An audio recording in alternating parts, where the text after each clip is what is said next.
Polônia, a gente precisa encontrar algumas questões que são interessantes para até conhecer um pouco dessa história, né? A Polônia é um país que tem mais de 1000 anos de história, como toda a Europa, pertence àquilo que a gente chama de velho continente.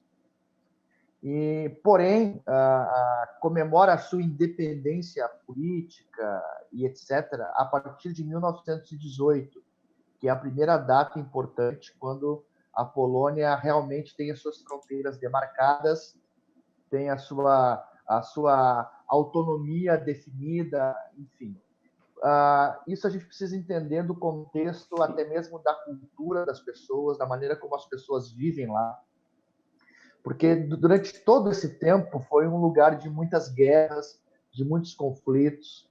As suas fronteiras foram variando muito nos impérios anteriores. A gente está falando aqui do Império Austro-Húngaro, Império Otomano anteriormente, enfim, uma série de coisas que aquele período de conflito trouxe. Isso foi construindo a identidade da nação enquanto povo, enquanto sociedade. E aí a gente não pode falar da Polônia sem falar do período mais sombrio, talvez, da história da humanidade, que foi a Segunda Guerra, onde a Polônia ela foi o palco das batalhas, onde a população foi dizimada, não somente a população dos judeus que moravam na Polônia, mas a população polonesa foi atacada, e a nação perdeu ali naquele tempo parte da sua identidade como nação, como povo, até mesmo como construção social. E depois disso, depois da guerra, quando enfim, aquele conflito termina, a Polônia ingressou num período de 40 anos debaixo de um regime comunista, aonde eu costumo dizer isso assim para dar exemplo, né?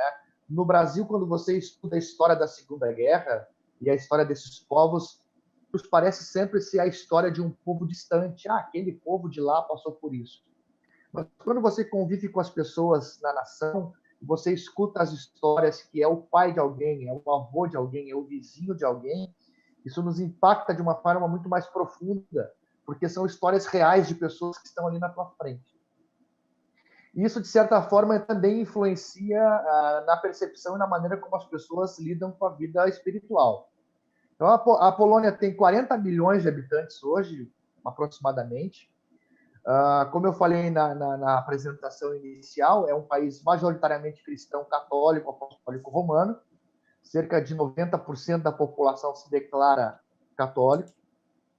A população protestante, que é evangélica, como nós falamos, é 0,2% desse total.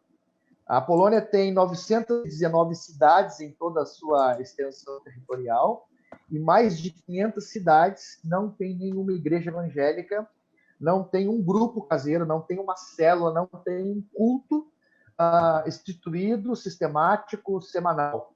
Algumas histórias que a gente conhece de pessoas que têm que andar 150, 200 quilômetros para participar de uma reunião. E muitas dessas pessoas, quando se convertem ao Evangelho, quando se rendem a Jesus, sofrem resistência nas suas famílias de origem, as famílias mandam embora de casa, rompem com os laços, rompem com os relacionamentos. É muito comum isso. Isso é parte do dia a dia. Então, esse é o cenário assim, da questão espiritual.